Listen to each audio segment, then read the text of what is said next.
Le Concret Info, le meilleur de l'info.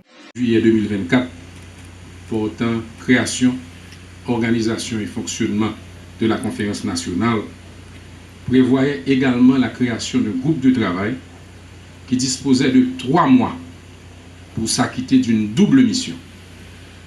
La première, c'était celle de consulter les acteurs, associations, organisations, mouvements et groupes d'intérêt de la vie nationale. Je cite ici l'article 2 du décret. Et la deuxième, c'était qu'à la lumière de ces consultations, bien sûr, proposer, présenter l'ensemble des propositions pour l'élaboration d'une nouvelle constitution ou pour une révision constitutionnelle, puisque dès lors qu'il y a un changement à la loi mère, que ce soit une réforme, une révision, c'est une nouvelle constitution, excepté si cela se fait dans le cadre d'un amendement et il y a une disposition, un dispositif prévu en la matière. Les 3 mois octroyés au groupe de travail sur la Constitution étant arrivés à terme, c'est avec le sens du devoir accompli que nous remettons ce rapport. Devoir accompli, car vous trouverez dans ce document, monsieur le secrétaire exécutif, toutes les propositions écrites reçues des partis politiques et des forces organisées du pays, du moins celles qui ont accepté de nous rencontrer, soit en présentiel, soit virtuellement, pour discuter de la question constitutionnelle. Ce document que nous vous remettons aujourd'hui ne contient pas un texte constitutionnel comme beaucoup l'auraient souhaité. À cela, il y a plusieurs raisons. La première raison est que nous avons préféré nous en tenir à la lettre, à notre mission telle que définie dans le décret du 17 juillet, qui précise de façon non équivoque que le groupe de travail sur la Constitution devait collecter, j'ouvre les guillemets, l'ensemble des propositions. L'ensemble des propositions reçues des acteurs, des associations, des mouvements et des groupes d'intérêt de la nation, c'est-à-dire des forces vives du pays, incluant les partis politiques intéressés au premier chef à la question constitutionnelle.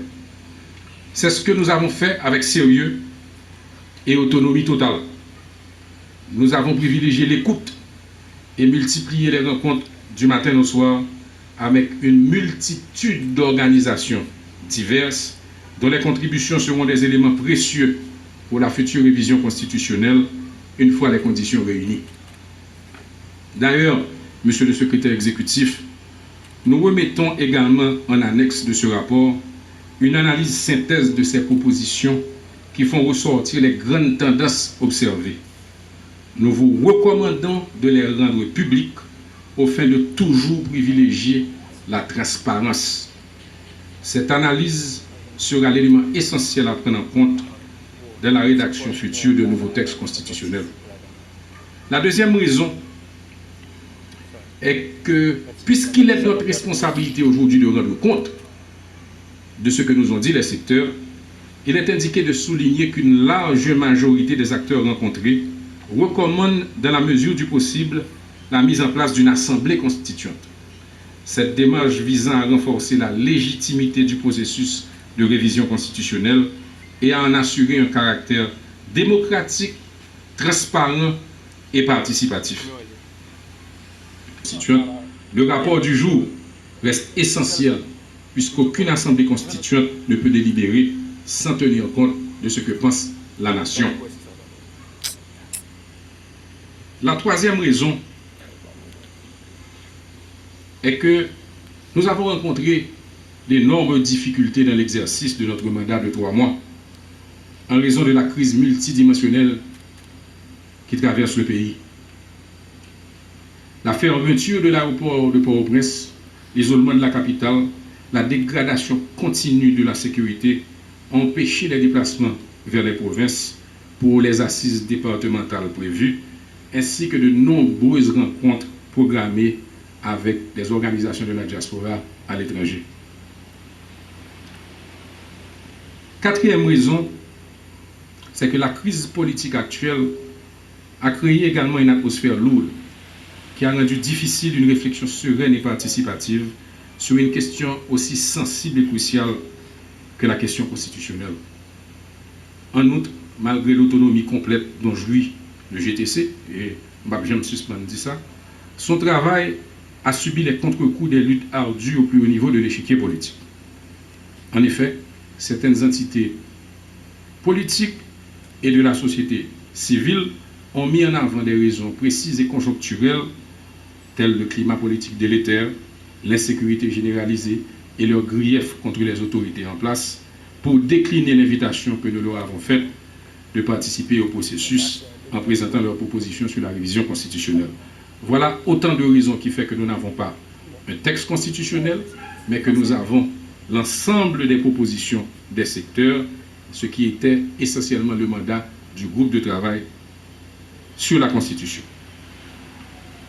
Bien qu'ils reconnaissent la nécessité de réviser la loi fondamentale avant les prochaines élections, plus de la moitié des acteurs consultés ont souligné que la priorité actuelle était la sécurité et encore la sécurité, reléguant ainsi d'autres projets nationaux, y compris celui de la Constitution, au second plan.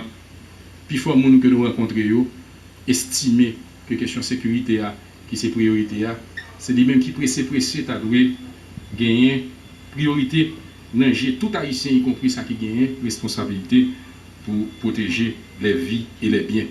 Donc, situation, ça a fait que l'ambiance générale, l'environnement général, là, est un peu difficile parce que nous allons parler de révision constitutionnelle, on va parler de nécessité pour une ambiance de participation, une ambiance de confiance et une ambiance côté facile pour voyager de tous côtés pour rencontrer tout secteur de la vie nationale, quel que soit côté dans 4 points pays. Monsieur le secrétaire exécutif, la remise de ce rapport n'est donc qu'une première étape vers la révision constitutionnelle.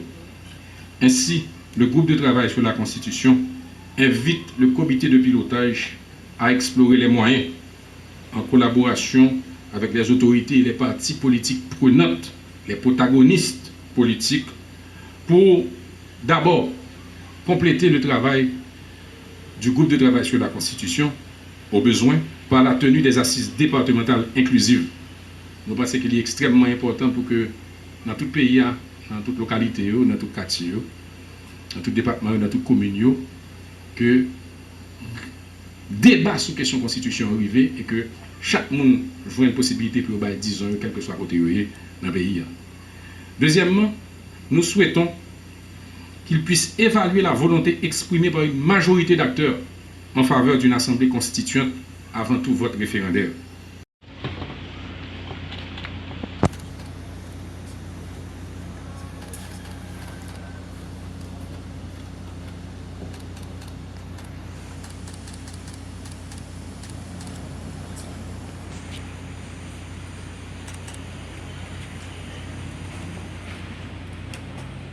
Travail sur la Constitution.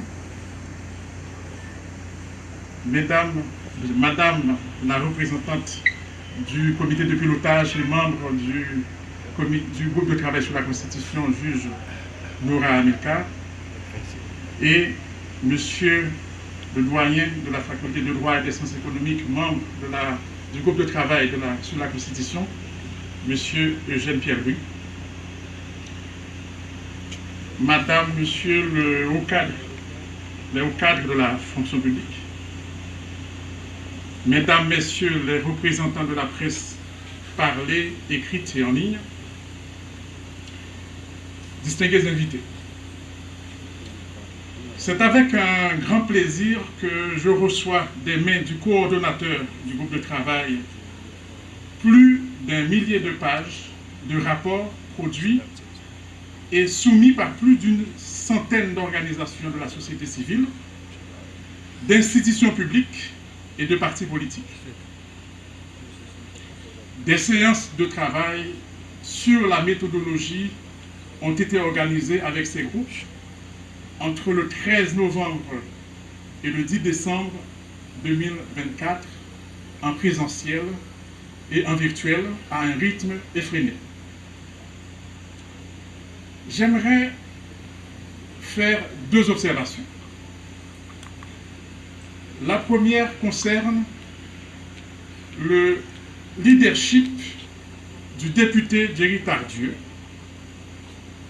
il a su réaliser une mobilisation d'une grande envergure autour du projet de révision de la Constitution de 1987 dans un contexte très difficile. Comme le député Tardieu a eu à le rappeler, ce contexte est marqué d'une part par l'âpreté des luttes politiques qui mettent aux prises comme des belligérants où chacun s'efforce d'affaiblir les autres. Le second trait de ce contexte politique, c'est la résistance à toute initiative visant à toucher au texte de cette Constitution qui répond aux aspirations portées par le mouvement démocratique des années 1970 et 1980, mouvement qui a abouti à la chute des Duvalier le 7 février 1987. Les tenants de ce courant de résistance développent une théorie, une rhétorique d'amalgame qui établit une équation aussi simpliste que manipulatrice. Projet de révision de la Constitution égale retour à la dictature. Dans le cas présent, la présente expérience, cette rhétorique a même inventé un conflit d'intérêts imaginaire dans lequel elle implique le député Tardieu. Elle lui a prêté une motivation électoraliste, ce qui le disqualifierait pour porter un tel projet non partisan. Mais rien de tout cela n'a perturbé l'engagement du député Tardieu à maintenir le cap. Rien de tout cela n'a empêché au député Tardieu de faire preuve de cette capacité propre de tout sujet, cette capacité de prendre de la distance par rapport à ses propres intérêts, par rapport au rôle social qu'il joue et par rapport à toute forme de besoin immédiat. Donc c'est une prouesse à la fois professionnelle et en même temps humaine. La deuxième observation concerne la mobilisation elle-même. Comme l'a rappelé le député Tardieu, plus d'une centaine d'organisations, de plateformes, de structures politiques, syndicales, religieuses et socioprofessionnelles en Haïti et dans la diaspora ont produit et envoyé au groupe de travail des rapports. Je le disais, on a plus d'un millier de pages de rapports. Ces contributions franches et sincères sont le signe d'une société civile et d'une société politique devenue mature. Elle passe d'une posture de contestation traditionnelle, comme on le connaissait, à une posture de participation et de proposition. Ce qui est attesté par les milliers de pages de rapports reçus par le groupe de travail sur la Constitution.